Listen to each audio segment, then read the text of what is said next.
Good evening, ladies and gentlemen, and welcome to another episode of Behind the Bench. I am Rocco Granado from InLacrosseWeTrust.com, and with me, as usual, from LaxPhilly.com is Gary Group. Gary, how you doing tonight? I'm doing very, very well. I have shuffled back from Buffalo back to the Great White North, which isn't so white, is now pretty green with all the rain we've had. And looking forward to seeing some wild finish to this season because, once again, the East didn't disappoint. They did everything backwards from what they were supposed to do, so that leaves us with another conundrum this week. Yeah, things would have been a whole lot easier this week if certain things would have happened last week. But as we know, that's never the gist of it all. No, that's not the norm with what goes on with this league anyways. No. We've known for weeks that the West is already set.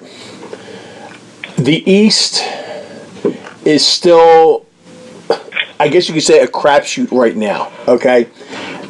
All 5 teams are still eligible for the playoffs, and all 5 teams are all eligible to be eliminated from the playoffs.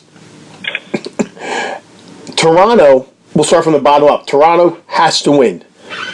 No ifs, ands, or buts. If they lose the game, they can't say, well, if they lose and this team wins. No. Their first step is they have to win.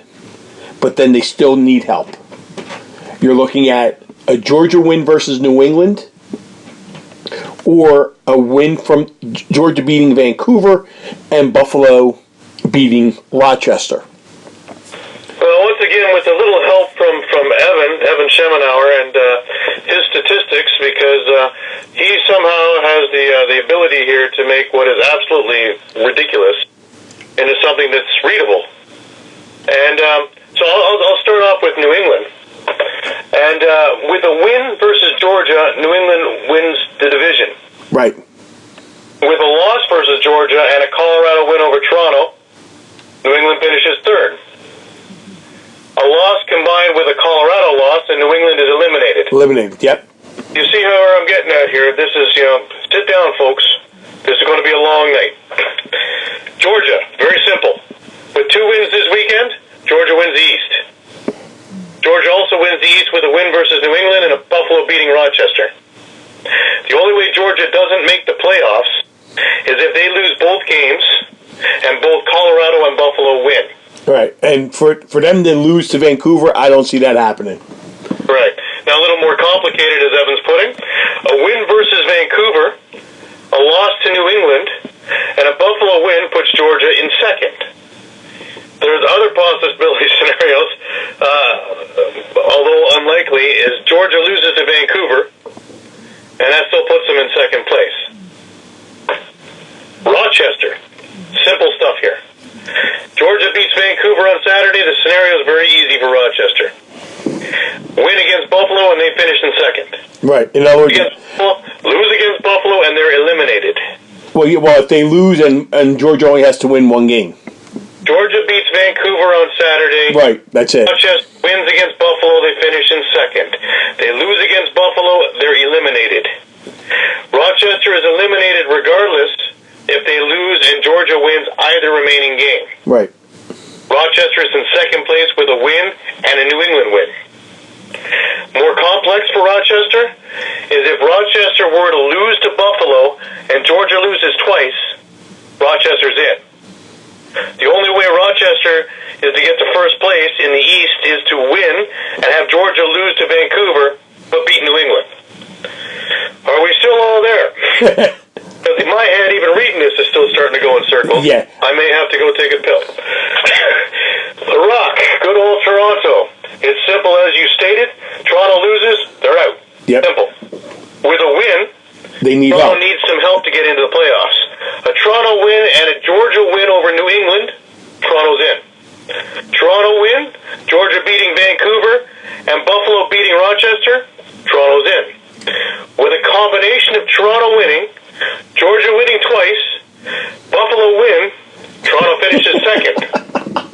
And if you throw the dice 6 times and spin around in a circle, you know where I'm getting at here. Are we still with me? Now let's go to Buffalo. The Bandits. Buffalo needs a win and either a New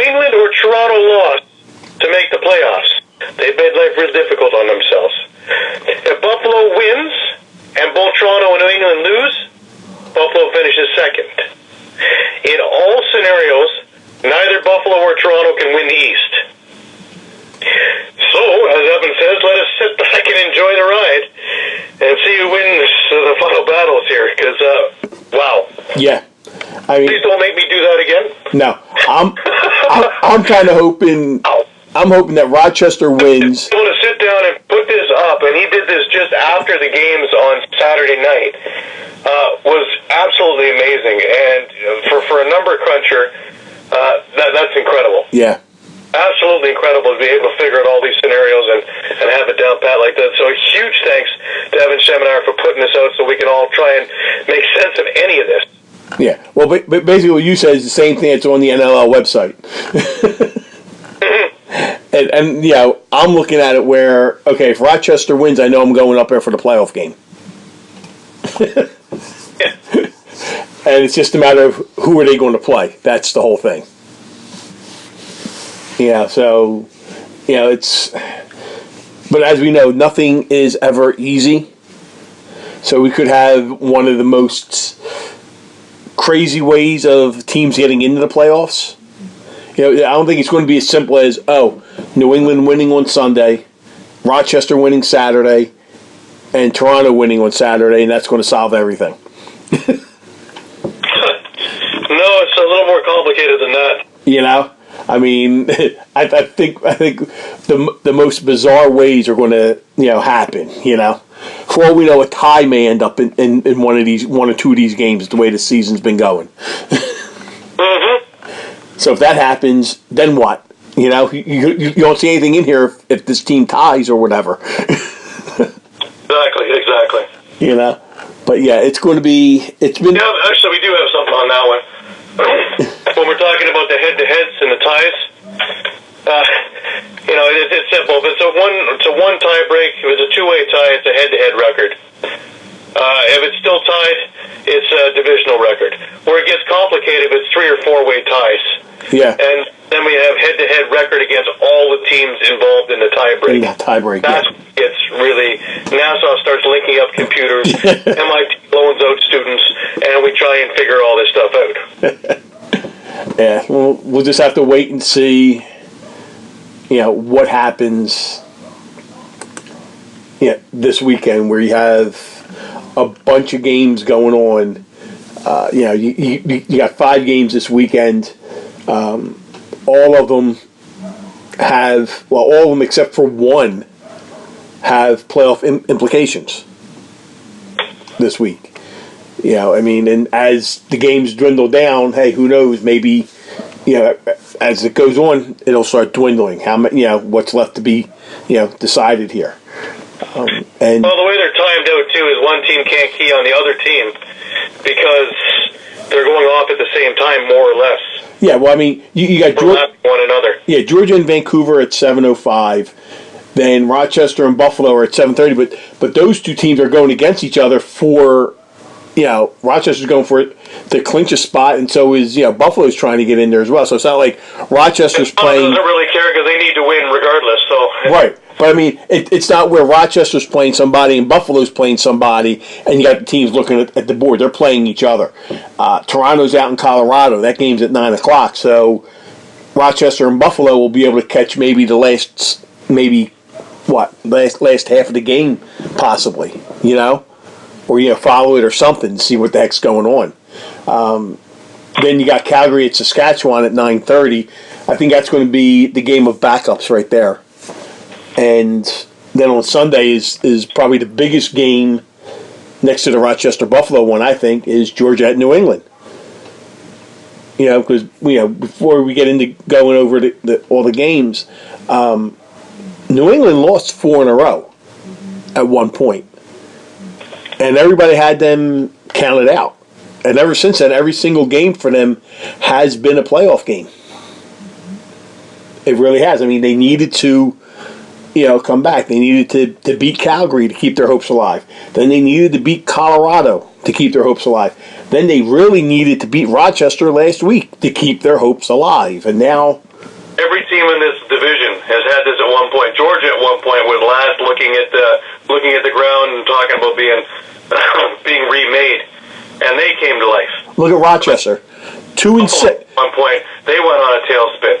Rochester went on their tailspin. Toronto, they had to win last week or they were done. Rochester, every team has had this little adversity, so it's weird. Rochester was in a free fall. They started out 2-0 and they lost 6 in a row. They didn't know which way was up. Nobody thought they would win another game the way they were playing. And then all of a sudden they end up 9-7. They win 7 out of the next 8. It came from out of nowhere. All of a sudden they were just losing the games, whether they were by 1 goal or by 15 goals or anything like that. It's just they were in a epic free fall, and nobody knew what the heck was going on. We were talking about, is it possible that Hazen could be fired halfway through the season? What's going on? And then all of a sudden, the Nighthawks turn it around. Like I said, winning 7 out of their last 8. Then they sit at 9-7 up until last week. So they were one of the hottest teams going in the league. On in the league. So, like you said, everybody had their stumbling blocks. But I think Rochester they were in a massive free fall. But just like, I don't know, what was it, maybe a couple of years ago, when Calgary and Vancouver, where we talked about how Vancouver could have locked up a playoff spot 7 weeks into the season because Calgary couldn't even buy a win. Okay, they couldn't win when they needed to. And it just seemed like when Rochester lost, certain other teams in the East lost as well, which kept them in this fight the whole time. It's like nobody in the East wanted to bury Rochester or wanted to bury Buffalo when they hit their skid, or bury New England, or what I mean. It was just seems like okay, well New England's now a game out. Well, if we win, we could put them 2 games out. Up, we lost, so now they stay a game out.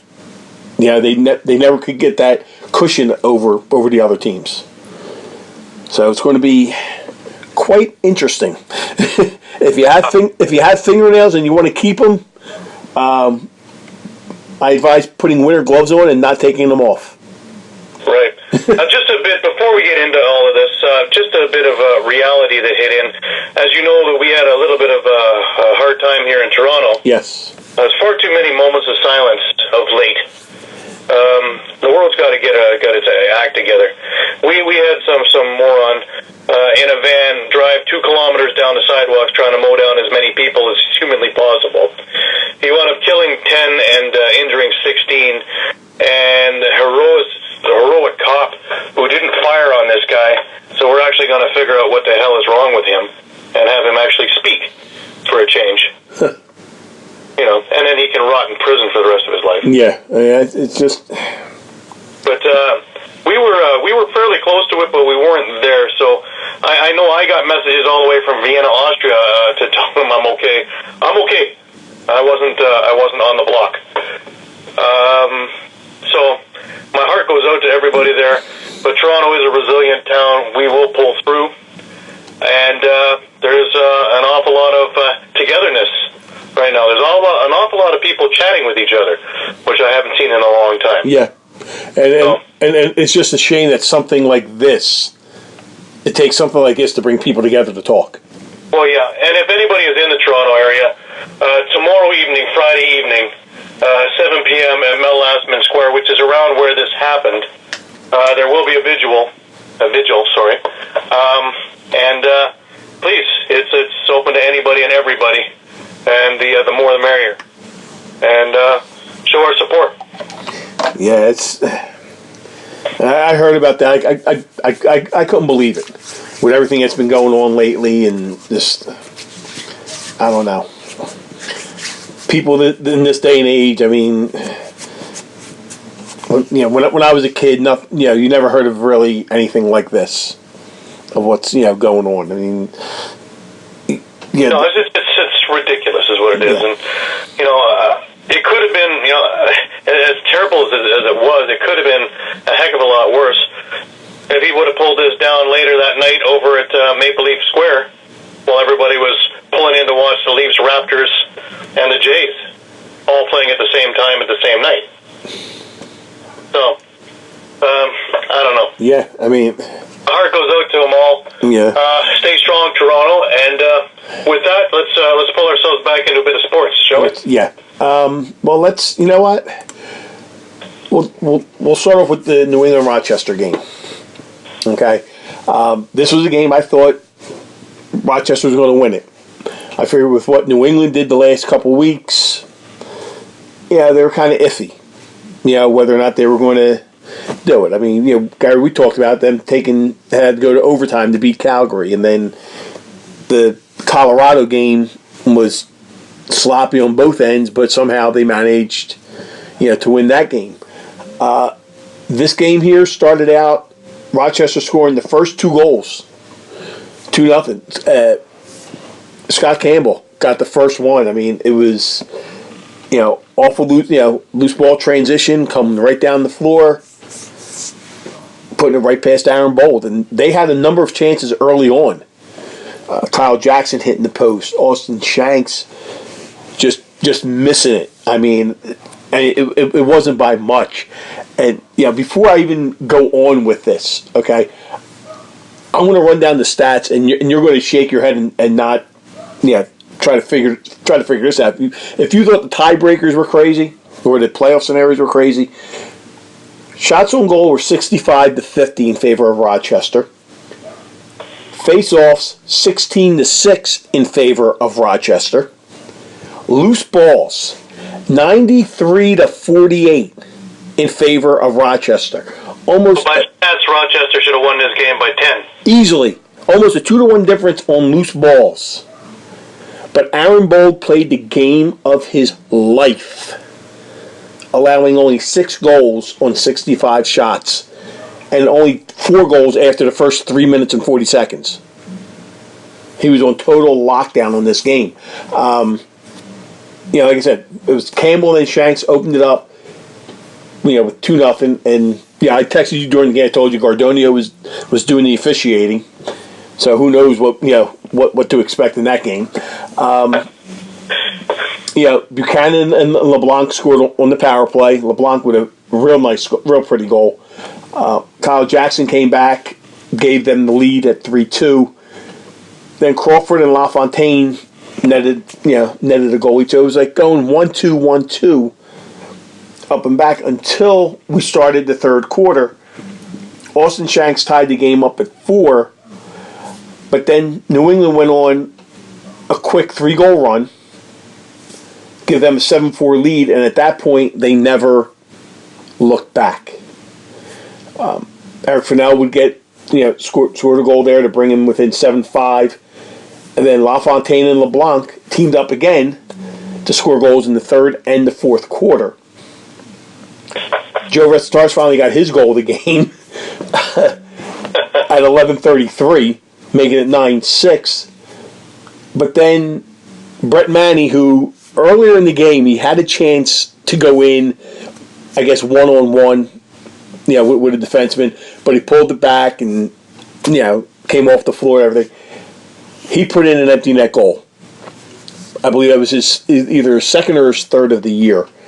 And then 24 seconds later, Colton Watkinson put in an empty net goal. And when that happened, a lot of Rochester fans and players were upset. Okay? Now, you're already up 10-6. There's a minute 24 now to go, minute 26 to go after he scored that goal to give them the 11-6 lead. Talked to a few fans after the game. They said there was really no need for him to score the goal. The game was over. And I said, well, if you felt the game was over, why did you pull your goaltender then? You're down by 4. You pull your goalie. You're putting pressure on the team. To me, that tells me you're trying to get back in this game. In the next minute and a half, you're trying to score 4 goals to tie it. So if I was Watkinson, I would have done the same thing. I would have fired from where I was at, put it in the empty net, and say, okay, if you're going to pull your goaltender again, we're going to do the same thing.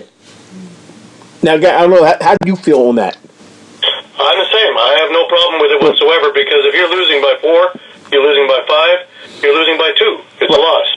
Right, but if you pull your goaltender... you're still in the game. Exactly. You can also ask the fans if they thought it was over. Why were they still sitting there?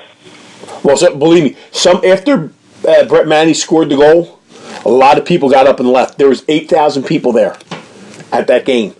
When I got my ticket, because of being military, you get a free ticket. I was taking my daughter to the game.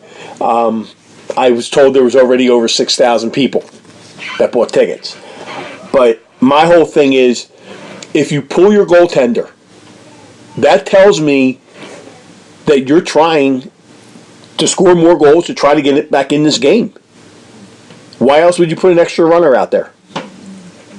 For the more goal lead. How many times have we seen mass runs happen in less than a minute? That's right. I mean, I've seen it a number of times when Jeff Snutter was on the Philadelphia Wings, where after the Wings would score a goal, they would go ahead and he would win the faceoff and run straight down the field. 5 seconds later, there's a goal being scored.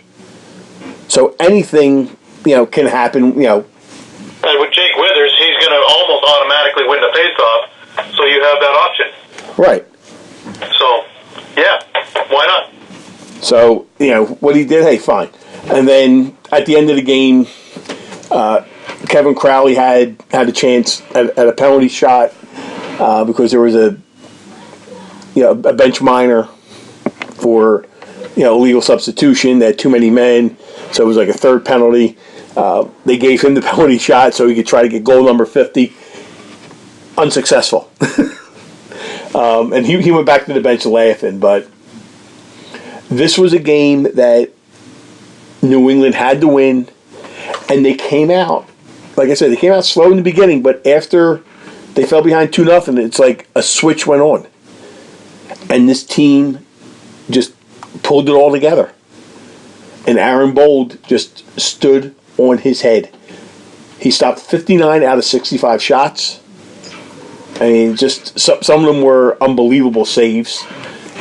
And, Gary, we talked about this last week. We said how what they were going to do was key on Kevin Crowley and say, hey, you're going to have to beat us with other players. That's exactly what they did. Adam Bomberry, Brett Manny, Colton Watkinson, all with a goal. John LaFontaine with 2 goals. Stefan LeBlanc with 2. Kyle Buchanan, Johnny Pallas, Kalen Crawford, all with a goal. That was it. You don't see Kevin Crowley with 3, 4, 5 goals. You see Kevin Crowley with 3 assists. So they keyed on him beyond all belief. Okay, they were sliding secondary defenseman over to take his shot away, and they were successful in that. On the Rochester side, that's just what New England did. They said, well, we're going to take out Restataris and Jameson, and you're going to have to try to beat us with other people. Shanks, 2 goals. Restataris only had 1. Fennell had 1. Scott Soupy Campbell had 1. Kyle Jackson had 1. Cody Jameson just 2 assists. So both teams, their defenses said that they were going to shut down certain players, and that's just what they did. And they said, you're going to have to beat us with other players. And in New England's case, that's exactly what they did. They made sure that every shot counted in this case. They had 48. It shows 50 shots on goal because you had the 2 empty netters. They include that. But Matt Vince stopped 39 of 48. So 9 goals went in on 48 shots. That's almost 1 in every 5, close to 1 every 5.5, you could say. So they made sure that every shot counted. And if they did get a second opportunity, they made sure that they capitalized on that. And, like I said, Rochester, they just ran into a wall with Aaron Bold. And then, of course, you have Mark Gardonio with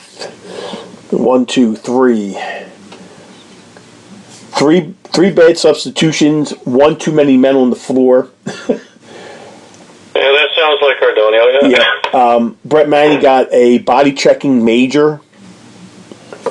And I talked to Brett after the game, and it's on the website, on our Facebook page, I should say. And he was talking to me about that 5-minute major. The referee said that, he knows he's not that type of player, but it is a 5-minute major, but he's not going to get ejected because of his reputation. So that kind of tells you that a player's reputation goes a long way, because that Brett believes that's only his first major in his 10-year career. Other than a fighting major, if he got into a fight, that's his first like high stick major or boarding major or anything of that nature. Because the officials know that he is not that type of a player. It just the guy turned at a certain time and it just happened to be there. So we kind of talked about that, but they didn't allow a single goal during that 5-minute major, and they scored a shorthanded goal. New England. So that's where it was right there in that game. Rochester could not capitalize on a 5-minute major with one of New England's better defensemen sitting in the box. And they just, New England knew what they had to do. Now they're in a spot to literally win the division and get a first-round bye. If they don't win, by the time their game, now they're the only game on Sunday, so obviously they'll be able to tell what their situation is before game time starts. They'll know Sunday morning, okay, if we lose, we're still in and we get a 2 seed or a 3 seed. Or if we lose, we're out. So they could be in a must-win situation. So we're going to have to see what happens. I was trying to think here. 8,100, just over 8,100 for that game. Aaron Bull was definitely one of the stars of the game there for New England. Now, Gary, the second game is the one that you were at, and there were some pregame fireworks, we'll say. There was a lot on the line in this game, and of course Buffalo and Toronto love each other so much that they send flowers to one another. It's funny how players that would normally just kind of tap each other on the butt and say, how you doing, hate each other as soon as they put these uniforms on. And at pregame, just the shoot-arounds, even before the crowd comes in for the shoot-arounds, Toronto was going off the floor and Buffalo was coming on the floor. And our buddy Bill O'Brien, got into it with a few of the Rock players who weren't leaving quick enough for him. And nothing really came about of it except Brandon Miller coming on over and throwing an elbow. But cooler heads prevailed. Bill was happy. A lot of talking happened. More followers to his Thriller 96 on YouTube.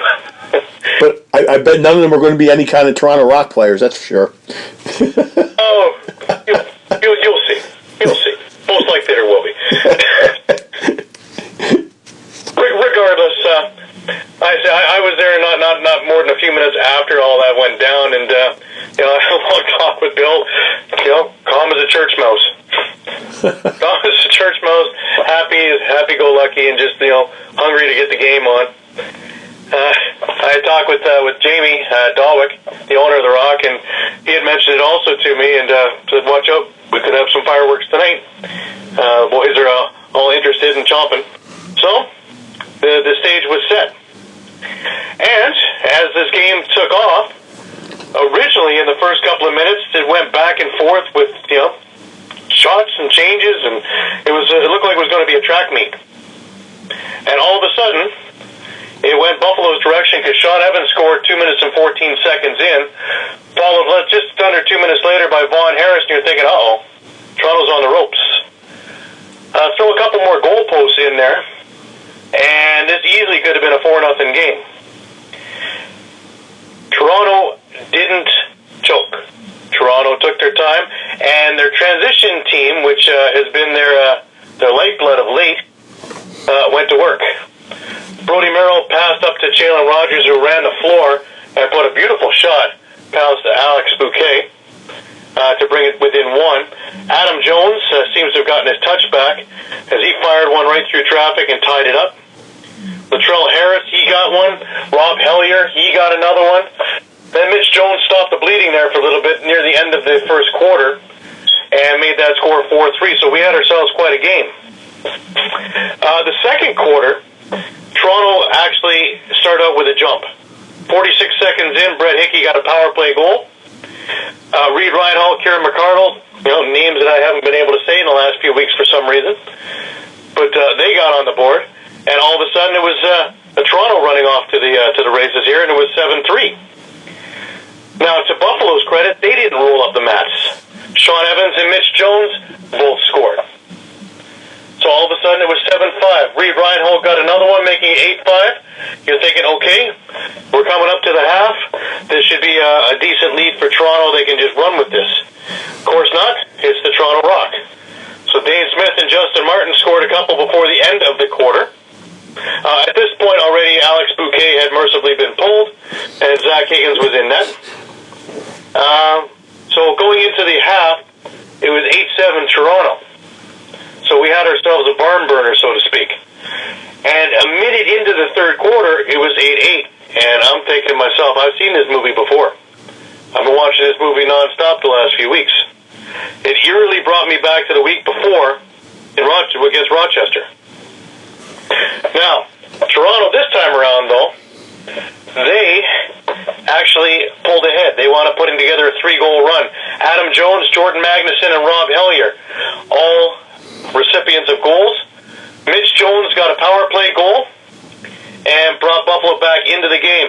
Now, here's where it gets interesting, because Mitch Jones got a power play goal on a 5-minute penalty that was given to Latrell Harris for an elbow on Sean Evans, who I must admit I gave him a 9.3 on the dive. Yes, it was an elbow. Was it 5 minutes? Heck no. But he rolled around there for a good little while, and 5 minutes was put on the board. Here's where karma takes over, I think. Usually Buffalo is mint on these things. You can almost put it in the books, they're going to get 2 goals, and we're going to have a right tight game again. This time around, something that never happens, especially this year, Toronto scored 2 short-handed goals and outscored them on the penalty 2-1. Chandler Rogers and Rob Hellier, in the span of 2.5 minutes or so, near the end of the third quarter, basically put a stake into this thing, saying, yep, this is ours. Adam Jones scored in the fourth quarter. Sean Evans and Steve Priolo put some in there. Now, we were talking about a couple of empty net goals, right? Right. Well, Brody Merrill got an empty net goal at 12:39, and Chandler Rogers got an empty net goal at 14:09. Ironically, there wasn't any brouhaha about that. The brouhaha happened about 11 seconds later on a play in the corner where Steve Priolo, Jordan Magnuson, Brad Cree all got into it. And somehow Brett Hickey wound up with a penalty, too, for unsportsmanlike conduct. I believe it was because he left the bench early to get on the floor. Just to stop everything, now I got to give credit, because Chris Williams and his crew were there, and they didn't go nutty cuckoo calling penalties all night. They let them play. But they curtailed this right away, and as soon as anything looked like it, because Bill O'Brien was ready to go after somebody, and this is only with a couple of seconds left, boom to the box for slashing. He was already warned after the brouhaha was put across. They had a chat with him, and lo and behold, he picked up a slashing, and so was the game. Steve Priolo got another slashing major, which was interesting since he'd already gotten a game misconduct at 14:40, but he gave him a slashing major at the end of the game at 15 minutes, which to me on the score sheet doesn't make much sense. I don't remember seeing it. Well, they gave him a slashing major at 14:40 also. So yeah, must have made it a 5-minute instead of a 2-minute. Well, no, it's there's two there, because yes. Literally another one at 15 minutes here. Yeah, so I'm thinking maybe when they were reviewing it, they might. The league could have stepped in, because they did that to Matt Bintz last week. His 2-minute penalty on Tom Schreiber became a 5. Not that was going to do anything for the Rock after the game, but right. On the score sheet it was listed as a 5. Right. That's what Jamie was telling me afterwards too. Yeah, so it's very possible that's what it was. Maybe they saw him and he actually slashed 2 people. Now, interestingly enough, Troy Cordingley after the game, he was talking about the effort was there, the intensity was there, but the mental prowess wasn't at times. Right. And whenever you're going to give these teams, a professional team, especially a team as powerful as the Rock offensively, more chances than they need be, you're going to get burned. And that's exactly what happened. When you have a 5-minute penalty and you aren't able to capitalize and give up 2 shorties, you're going to suffer on that one. Mitch Jones brought up the same thing. Things like power plays and penalty kills, transition, defense, they can fix all that. That's no problem. It's the mental thing that they're going to be working on. Right. Because too many times it seemed as though mentally they were going the wrong way. Yeah. Now, we have made it very public, and on Lax Philly, we've also made it very public about Bill O'Brien's journey back into the league and all the hard work he's put in and all the effort he's put in and all the different things he's done. The one thing that I really noticed in this game was all the work that he's done on his footwork. Yes. And all the stuff that he did with, talking with Brett Bucktooth and a number of other players about, how to get smarter in this thing and how to do it. Worked well. He was never caught out of position. He played his zone perfectly. His feet were moving. He was playing well in this game. And he was quick. So for everybody who thought he was just too slow to make it back, sorry guys. Hard work pays off. Yeah. And he's put in all the work. Yeah, and I out on the floor. I saw the hit that Reed Reinhold took, or Tor Reinhold, I should say. That was Reed. Reed, yeah. He tore Saskatchewan. Yeah. Reed, he took a hit and a half. Yeah, and there's a photo by his friend Nicola that is just classic, because he has it up on his page to put to caption it, and my one caption is, because you see Reinhold looking up, and I put down there, WTF did I just hit? And O'Brien saying, the beast. And then if you look at the official in the back, the official's squinting, and I put that the official saying, that's going to leave a mark. Pretty much. Because, I mean, if you look at the picture, Reinhold's face is like, what in the world did I just run into? And O'Brien is just standing there, and the official, you see his eyes are squinting, like saying, oh my God, he's going to get crushed. I'll say my caption to that picture was, don't worry about him, he's not going anywhere, just give me the ball. So, yeah. But yeah, he played a fantastic game. And, both games that he's been back, he's looked really, really good. Yeah. So, he's a free agent at the end of the year. Buffalo would be well to re-sign him. Or anybody else who's looking for a strong-arm defenseman, stay at home. He's going to be worthwhile. I would love to see him here in Philly. Oh. I'd like to see him in Toronto too, but hey. Yeah, you know what? He would fit perfectly here in Philly because he is a Flyers fan too. So. Well, we're not talking hockey, and he can always go up there for a game. Well, yeah, but I mean, we'll get him a ticket at ACC. Yeah, he could just stay here, and from December through the whole season, from December on, he stays here. You got lacrosse here, and you got your Flyers playing. Hey, he's set. Right, Bucko's already building him a house. There you go. There was 15,630 at this game. This was the night for Tucker, the lymphoma evening, and Sean Williams and the rest of the family were there. And his daughter even sang the national anthem, did a wonderful job. Is there any total on how much was brought in from those jerseys? Well, there isn't a total as of yet. Everything went well. The jersey auctions went fantastic. All the other events in there were terrific. I heard they were selling the shorts. The shorts were going. What Sean had said in his interview is what they had noticed when they were going through all this with Tucker is, there's lots of ways to donate to the Cancer Funds and the Cancer Society, but there isn't really anything for pediatric cancer, and that's what they're working to put money into and to get more awareness to. And they're working very hard at it, and they're making some headway, which is fantastic. Yeah. If I heard that some of the shorts were even being sold for like $90. Some of the game shorts. So, yeah, I'm curious to find out how much all the jerseys ended up going for and everything. But yeah, Buffalo does that. While I was doing the interviews after the game, the jerseys were being brought out by Bandit's players to the people who had won the silent auctions. Yeah. So that being said, I hope there's a total out there somewhere. Yeah. Nothing like bringing home a sweat-soaked autographed jersey. Yeah, right into the trunk, right to the dry cleaners. Yeah. Yeah, and I know about that because we got when we did one for blood cancer for the Headstrong Foundation. I ended up bidding on one for Alex Turner on the Philadelphia Wings, and it's in the lime green, and my wife wanted the jersey, and she still hasn't let me forget it, but I had her put that jersey on after we won we won the jersey. Well, how was the coach that month? What do you mean month? I'm still on it. Well, that being said, I have a number of them here too, and yeah, they hit the trunk before they hit the house. Yeah. But yeah, so we got that one. But yeah, the 3 stars of this game were the Jones boys, actually.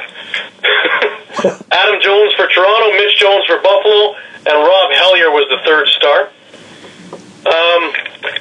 Shots on goal, Toronto outlandishly beat up on Buffalo 64-46. Loose balls 69-52 in favor of Toronto. Face-offs were 16-15 in favor of Toronto. Where it was interesting was on the power play, Buffalo went 2 for 4 but gave up 2 shorties. Right. Toronto only went 1 for 6, but those 2 important shorthanded goals was what changed this whole game around. Yeah, because really put it in Toronto's favor. Toronto played for the first time in a long time 60 minutes worth of lacrosse. Yeah, there may have been a minute here and a minute there, but they were never out of it. They never took a break. They never went to sleep. They never did any of the things that they've been guilty of the last number of weeks. Yeah, which was good to see. Now, the interesting thing here also is Tom Schreiber got no goals. So this was done basically without him. Yeah, but you still had... You had Rob Hellier with 3 goals, 2 assists. Adam Jones 3 goals, right. 2 assists. Jalen Rogers, who also won the Gord Downey the hat for the player of the game as picked by the Toronto Rock themselves. He had 3 goals, 2 assists on transition. Schreiber did have 3 assists. Brody Merrill had a goal and 4 assists. Right. Jordan Magnuson with a goal. Latrell Harris with a goal. Reed Reinhold with 2. For Buffalo, Sean Evans was yielding the big stick with Mitch Jones, both with 3 goals and 1 assist. Justin Martin, Josh Byrne only with a goal and assist, and he was fairly invisible for the evening. Steve Priolo, he made his presence known, but he had a goal on transition. Vaughn Harris had a nice goal. Dane Smith had a goal. Now, Buffalo also had the unlucky thing of the number of balls that were rolling around in Nick Rose's feet that just wouldn't roll into the net. Whereas Toronto had the pleasure for a change, where between balls rolling around Alex Bouquet's feet or Zach Higgins' feet, happened to roll in just over the line a couple of times. So, it is what it is, I guess. Karma. Yeah, I mean, we Nick Rose played a steady game, gave up 11 on 46. Zach Higgins, in relief, played pretty steady. He steadied the ship again. It's beyond me why he's not getting any starts. Yeah, because Bouquet hasn't had the year of years, really. No. And you really got to wonder with... And time again, he's being pulled. So I don't get it. I don't get it. But that's not up to me. Yeah, but I mean, you wonder what Cordingley will do now with the performance Higgins put in, stopping 26 of 33. I mean, you'd think he would have done this a couple of weeks ago when Higgins stopped the bleeding in Calgary. Right. So now but that didn't happen either. Right. Now you have this big game coming up at home against Rochester, where you need to win. You brought in Bouquet at the beginning of the year to be your number 1 guy because Anthony Cosmo was hanging up the pads. You bringing in Bouquet. He was your man. You had DeRuscio as your backup. DeRuscio went down, hurt, and he hasn't been seen since, basically. And, they bring in Zach Higgins. I just find it funny that I'm wondering how this Buffalo team would have done if Crawford was still there and not Evans. Now, I know Evans got 3 goals and an assist, but I think the whole offensive scheme has been upset as a whole. They're individuals playing with the same jersey on. Well, they were able to take themselves from sitting in a playoff position to biting their nails this week to, if we go on sheer lineups alone, they don't make it to the playoffs. Then what happens in Buffalo? Yeah. There a fire sale? That's what's curious to me. Oh, yeah. Big time curious because... This is a team that should have done better than they did at any given point. And they've underachieved on many different levels, but more so since the trade than before. I thought Caleb Crawford worked very well. In fact, he was the leading point getter for them. He was feeding off, and Dane Smith was being a recipient of it. Josh Byrne was being a recipient of it. Now, there's more times than not where we're talking about Josh Burns had a goal or no goals. Dane Smith, he had a goal and 4 assists, yeah, but that's not the Dane Smith that we know. Jordan Durston, completely held, no goals, 3 assists.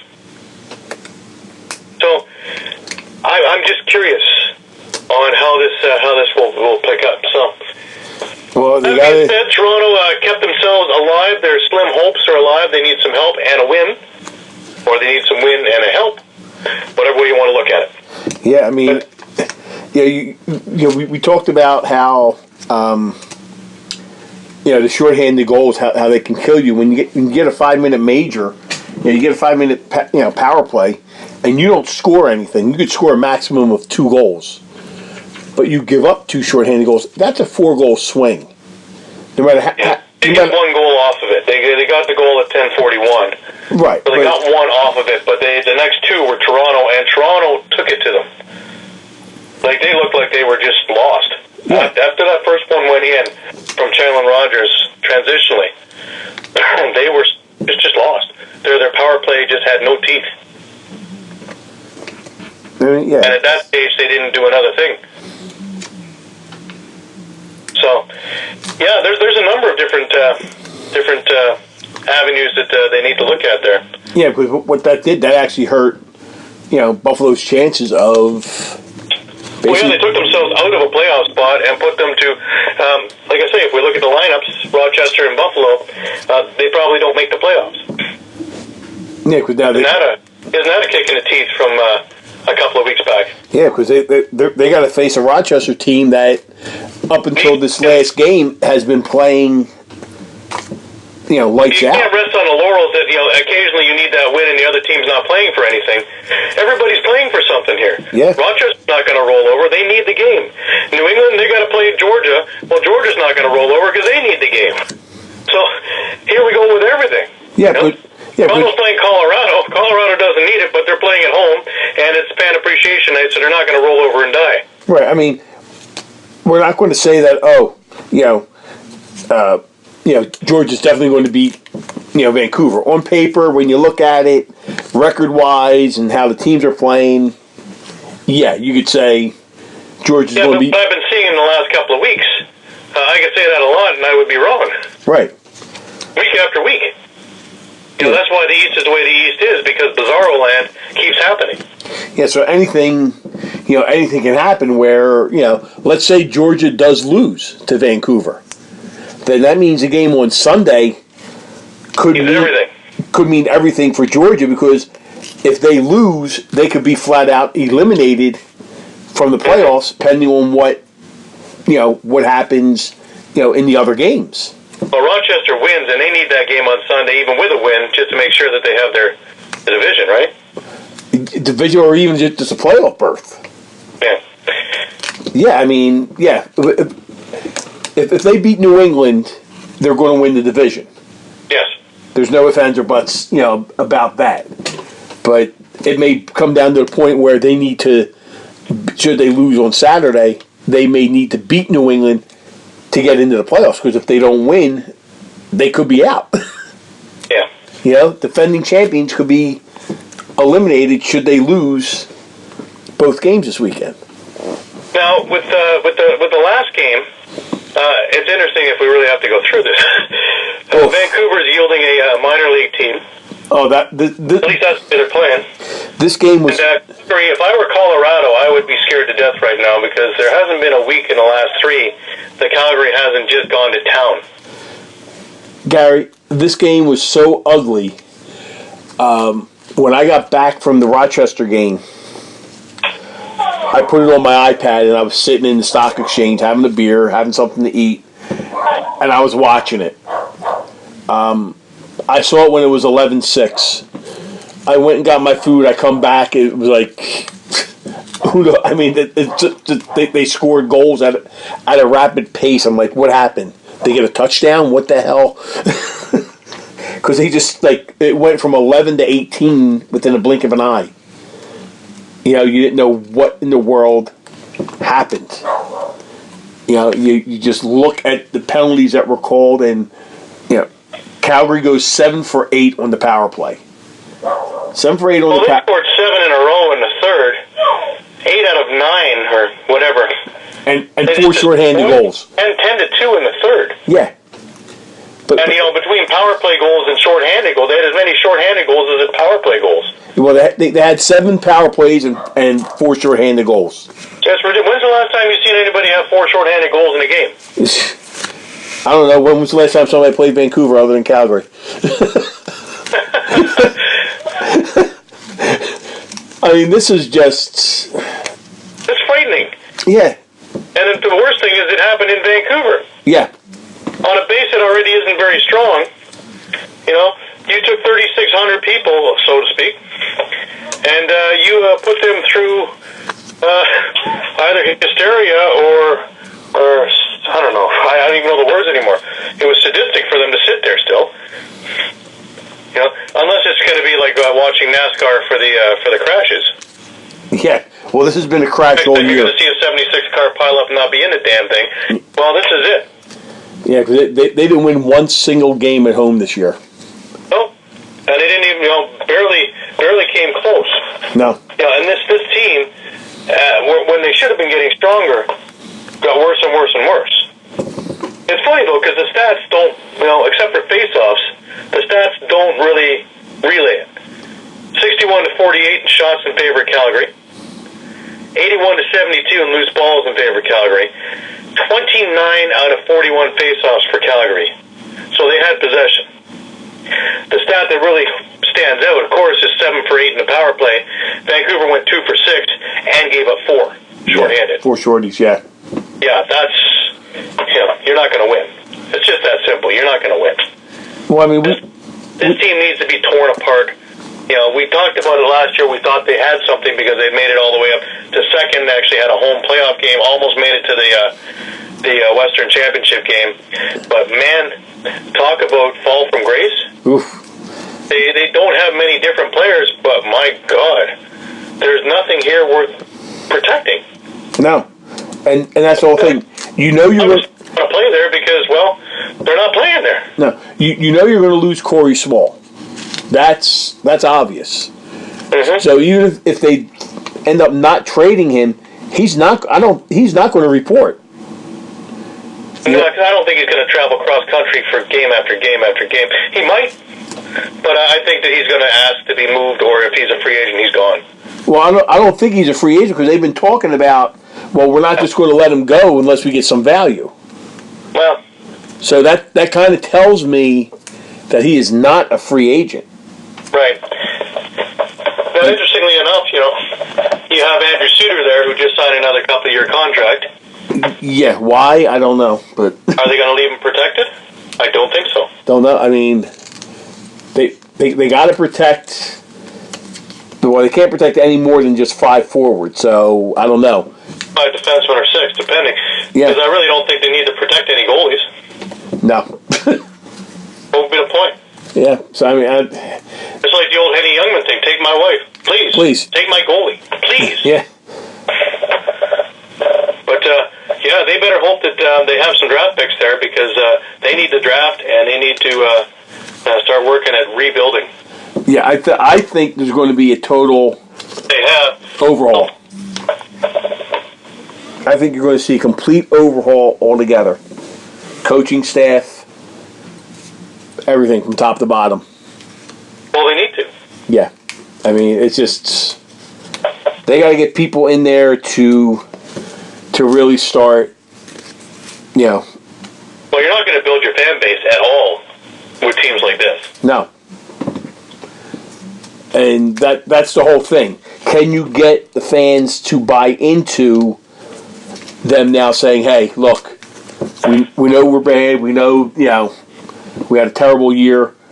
We are tearing it down, and we are going to rebuild. Rebuild. Give us X amount of years. The question is, are the fans going to stick around for that? Are you going to see a drop in their season ticket holders? Because maybe they may say, hey, you know what? No way. I'm not waiting around 3-4 years for this.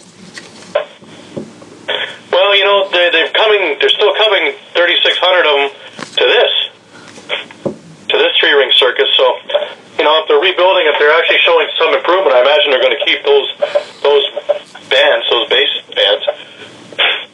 But to get any new ones, they would have to start showing marked improvement. Yeah, and you wonder with veterans like Reese Dutch, does the rebuild include them? Yeah, not only does it include them, but if it does he want to stay there? I mean, he's been in the league for a while. I'm pretty sure he wants to get a sniff of playing in the Champions Cup. Yeah, like all players do, but I mean, they come so close. I think with when it was Washington, but since they moved to Vancouver, nothing. Yeah. I'm pretty sure he wants to get some kind of a sniff of the title game there. I mean, going through what they've been going through lately, there's no way you can be happy. I mean, I understand if you live in the area, and you want to stay close to home, but I would think it just wouldn't be fun. I mean, like you said, a game that didn't mean anything, you get taken out to the woodshed and you lose 26-11. It just doesn't make any sense to me whatsoever. Yeah. So they have their work cut out for them. Hey, just before we go into this week's games and all that, just a little bit of MSL news. Major Series Lacrosse Summer Day. It's starting up as we speak. The Excelsiors, Brampton, they have been sold. So their big thing was always talking about they're the oldest community-run league. Well, they're not community-run anymore. They transferred ownership to Joe Norton, owner of Bug Juice Company. Yeah, so Bug Juice has grown into the largest children's drink company in the United States and are now selling in Canada. Joe is a graduate of University of Michigan with a master's degree in business, and he's also a laxer. So let's hope that with the money influx that's now coming in there, that this team will become a viable championship team once again, with the long legacy of history of winning. So let's see how it works there. Yeah, just have to keep your fingers crossed for that. Well, the other thing is, if it doesn't work out, is he going to move them or fold them? Yeah. Then what? Yeah. We always have that little caveat there to worry about. But as long as they're starting to turn a profit, they'll be doing things. Also, Brad Self is not returning to the Peterborough Lakers this season. Oh. That just came out today. Did he say why?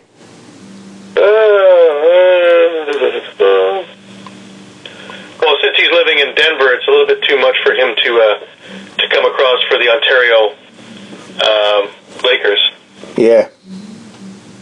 He's also a co-founder of the Nationwide Lacrosse Youth Instruction Program, and so he'll be keeping himself fairly busy. That's a good reason. Yeah. So that brings us to this week's stuff. And a roaring, ripping week this will be. Yeah, we got, where's the, there we go. We're going to start off with Vancouver, Georgia, in Georgia. And, well, as much as we've tried to bolster up Vancouver, as we've just spent 5 minutes tearing them apart, I picked Georgia. Oh, yeah. Yeah, that goes without saying there, even though, They have 2 wins on the road. Both are wins. They do, and that's where it's going to end this year, in my opinion. Yeah, Georgia easily in this game. They just have the depth. Yeah, you take a look at the lineups. Between having Poulin and Nat, who could steal you a game anyways, having E. Thompson, let alone the Thompsons, having Jordan Hall, Joel White, I can go down the list, Kyle Matisse, we go through it all the time. I don't see this even being close. I see another one of these 26-11 games. I don't even think they're going to put Poulin in the net. Well, I think they will. No, because they got to play the next day. They might take him out halfway, but they're going to put him in the net. Yeah. They'll put him in the net. Don't you despair. I won't put him in at all. I really wouldn't. Well, they will. And the 212 people that are there are going to be very thankful for that. Janitorial staff included. Then we shuffle our way off to Buffalo, which I'm sure they're going to have 17,000 screaming Bandit fans in Bandit land for Fan Appreciation Night. And here we go for the barn burner. To me, the game of the week. Rochester against Buffalo, with something on the line for both teams. Not making the playoffs if they don't win. To me, that's the game of the week easy. I like Rochester, even though it's in Buffalo. I think a number of Rochester fans will be there.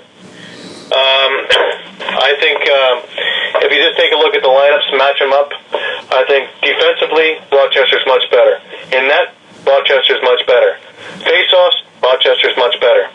Then we go offensively, and that's the one where it tightens up quite a bit. But with all the other stuff going in their favor, I think the offense outdoes Buffalo's offense. Plus, Buffalo has a habit of, when things get a little bit testy, of taking dumb penalties. And if they put themselves in the box, they're toast. Yeah. Rochester will go to town on them. Jameson alone will go to town on them, let alone anybody else. Your thoughts? Yeah, considering that Jameson didn't score a goal at all last week.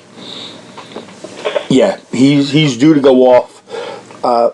Just like you said, Gary, the goaltending, the defense, the depth on the offense, all favors Rochester.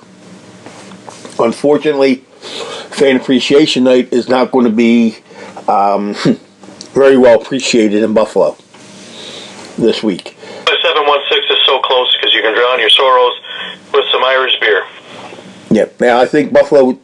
I think what is it? If Buffalo loses, they're out. They're out, gone. Yeah, so there's no forgiveness here. Yeah, so I don't. Yeah, this will be the. I don't want to say it because it'll jinx everything, but Rochester's going to win this game. This is going to be a 5-goal game easily.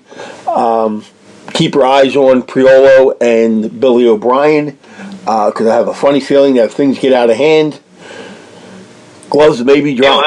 You'll have Paul Dawson and Billy D to match up with it. So It could be UFC in Bandit land.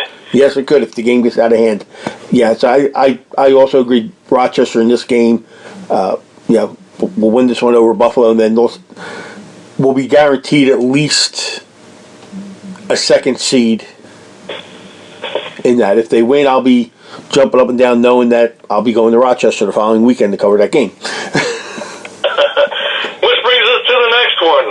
Now, I'm not even going to ask you. I know you're going Toronto on this. Why would I change now? Why would you change that? 17 for 17 going with Toronto.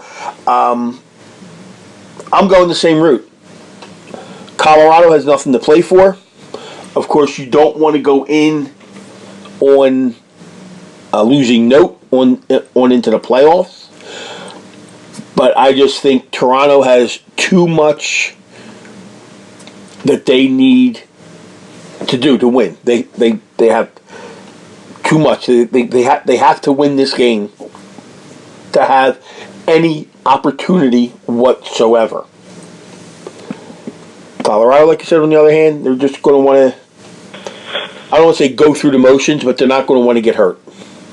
Yeah, I agree on that. I also was very enthused with what I saw. I think finally whoever was injured is going and working and playing well. I also think cohesively they're a lot better. Transitionally, they're offensively they're coming around again. They came out of that funk that they went on to for a couple of weeks. Nick Rose has been playing solid all year. He's been playing solid. So for all the Rose haters out there, tough. He wasn't the reason why they lost games in the past. Yes, a couple of these goals, I'm sure, drove people nuts. But, I'm sure every team has that. And when you take a look at his statistics, he is top 4 in his league. So, I just think that Toronto pulls it out. They almost beat Colorado when they were playing for something a couple of weeks ago, but that was when their defense, or when their offense went into an entire hibernation and didn't get a point. And they still almost pulled it off against a stingy Colorado defense. And I think they do their homework. I think they figured out. I wouldn't even surprise me to see Deep Fryer in net. So if that's the case, then I'd pick Toronto anyways. Right. Now, next game is really this could be a Western Final preview. Calgary at Saskatchewan. Because we all know that Colorado has that problem getting over that first round hump. Obviously, Saskatchewan has nothing to play for. Neither does Calgary. It's in Saskatchewan. I think Calgary wants to send a message. Yeah, they probably do, but I don't think Saskatchewan folds up 10. I still have Saskatchewan picked here. Yeah, but I mean, at what cost are they going to want to try to send the message? Because they have to play next week, and then should they win, they're on a short week as they got to play probably 4 or 5 days later. Because the winner of that game plays on May 10th on a Thursday night. So, at what expense do you want to send a message? If you're playing on May 5th, if you're playing on a Saturday night in round 1 against Colorado, okay, how much do you want to send a message to Saskatchewan knowing that you got to play, 6 days later, and then should you win that, you got a game 5 days later after that. You got to play, two games in 11 days after that should you advance. It does take a toll on you. And if you try to send a message to Saskatchewan and you go ahead and play them for that Western Final, we do know that Saskatchewan can store things in their memory bank and then make their own statement. So it's kind of like you don't want to wake the sleeping bear. I don't think you want to do this. I got Saskatchewan winning this game. I don't want to say they're going through the motions. Calgary may want to send a message in a way where they're just saying, "Hey, look, we're not a team that you're just going to roll over on." I think it's going to be a close game. I really do. There's going to be some hitting going on, but unlike it where the game would mean something. Mm-hmm. Now, the last game, before we even get into it, if you're picking Rochester over Buffalo, and obviously Toronto to beat Calgary, the only way you can go in this last game is Georgia over New England. Which is what I have picked. I don't know. I mean, the way New England's been playing, this game for both teams will mean everything. Because the winner will get a first round bye.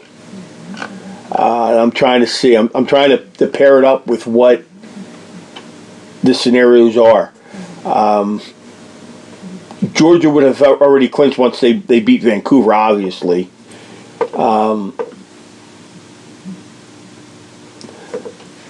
Yeah, I mean, if they win, they have it already clinched. Then they would need Buffalo to beat Rochester to get second place. But they're obviously going to want to get first place in this game. The game being in New England, them having a full week of rest,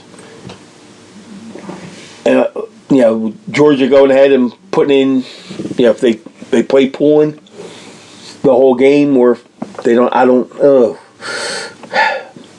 See, I know why you're going with Georgia, because you would need them to win for Toronto to get into the playoffs.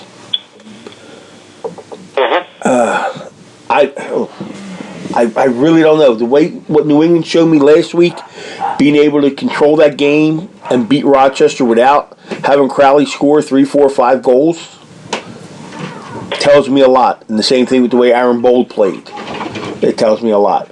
Also, no way that Georgia's going into the playoffs on a losing streak. Well, a losing streak would constitute more than one game. Not at this stage, it wouldn't. Well, they're going to beat Vancouver. That's...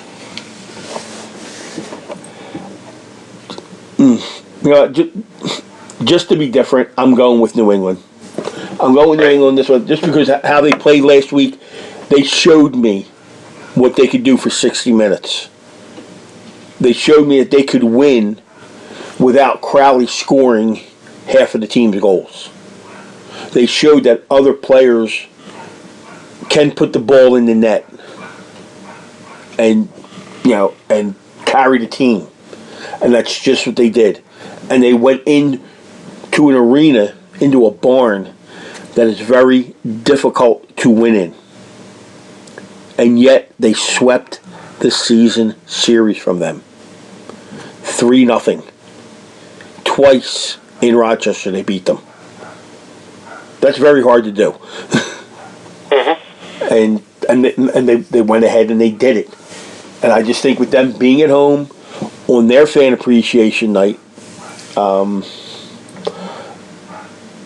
the time that game comes around, they may already know what their fate is. They may already be locked into a playoff berth at that point in time, depending on how the other 4 games go on. But regardless, this game Sunday will be for, at the very least right now, what we could say, for first place. New England wins, they're in first place, they get the first round bye. If they lose, well, we can figure all that out on Saturday night as the other 4 games, complete themselves. We can say, the worst New England is right now, even if they lose, they're a 3 seed. So they're either going to be in first or third. They clinch the playoff spot, they're either going to be first or third. That's where we can, we can then sit back and watch and see what's going to happen. But I think they're going to win this game, and I think the first round you're going to see it's going to be Georgia at Rochester. Because I think if we read that right, Gary, Rochester wins, they clinch second. Yeah. All they got to do is beat Buffalo, and they automatically clinch a 2 seed. So, even though if Georgia does win against Vancouver a half hour later, then when that game finishes, Rochester wins, Georgia then knows, okay, we're either going to be in first or third. We either get a bye week, or we're in third place and we're going to have to travel to Rochester for the first round, which will be a very interesting game in itself for that.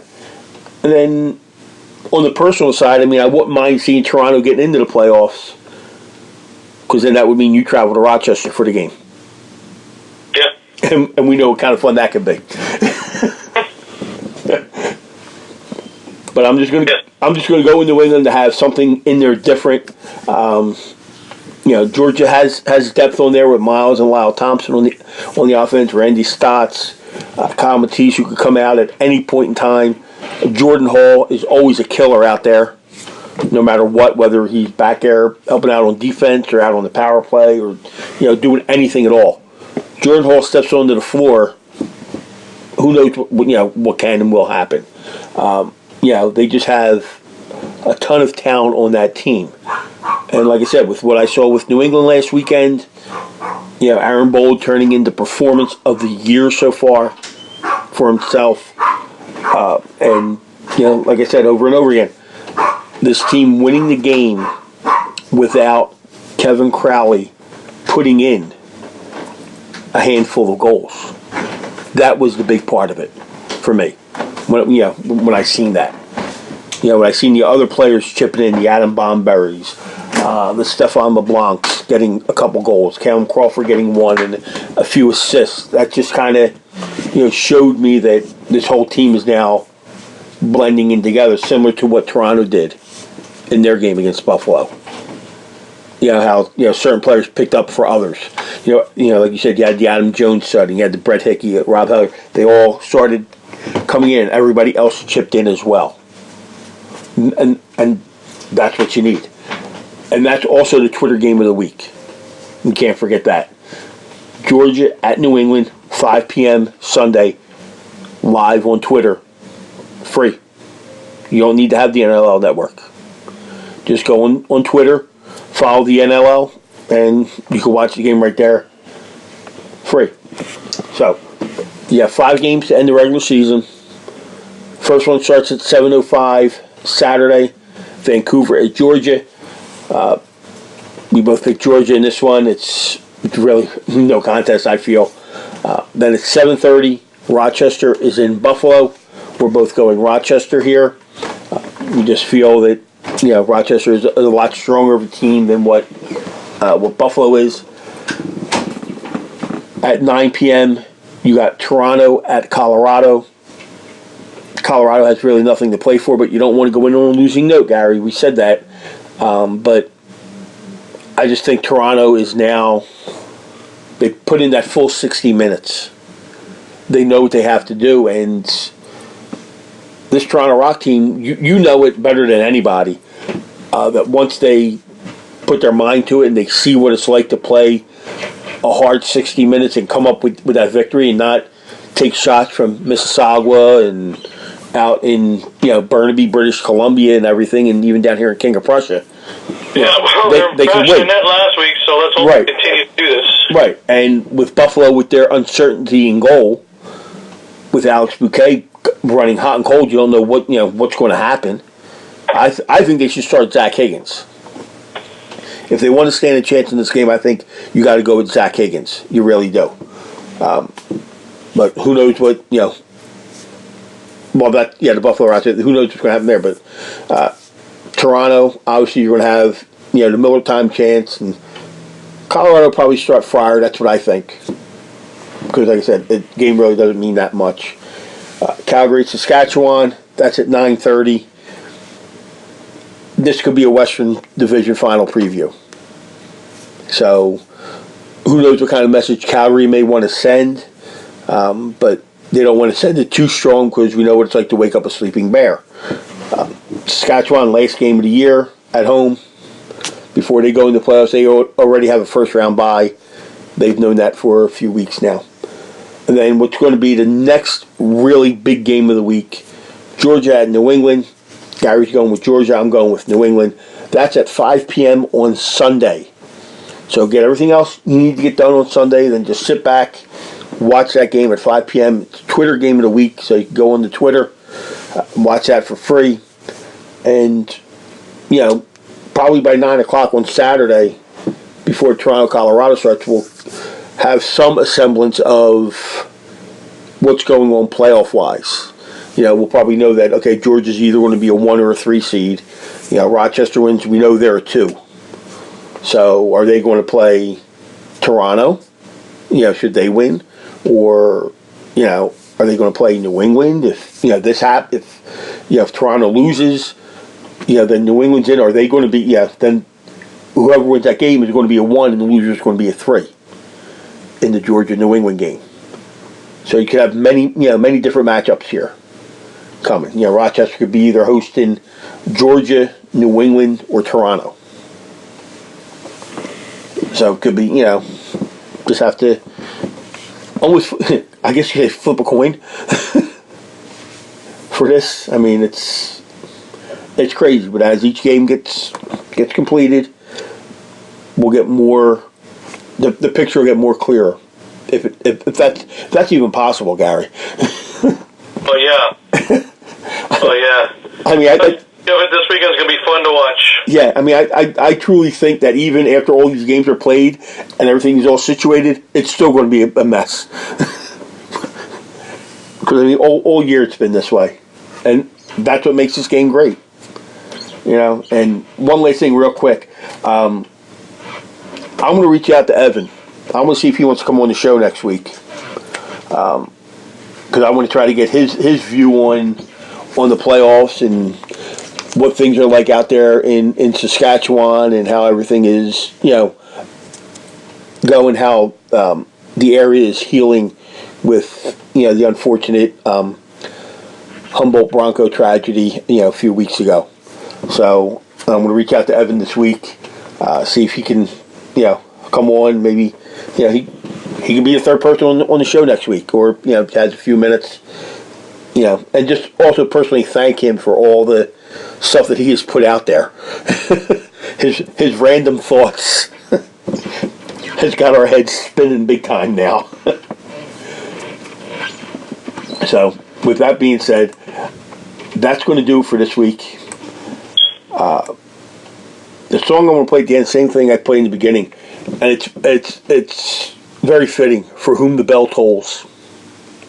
I mean, I can't think of anything better to play right now for what's going on. So, everybody in your cities of Buffalo, Rochester, Toronto, Georgia, New England, wherever you're at, you're an NL fan of any of the teams, buckle in. You're in for one hell of a ride this final week. So for Gary Grube at laxphilly.com, I'm Rocco Granato and InTheLacrosseWeTrust.com. We'll see everybody here again next week for the playoff preview. Good night.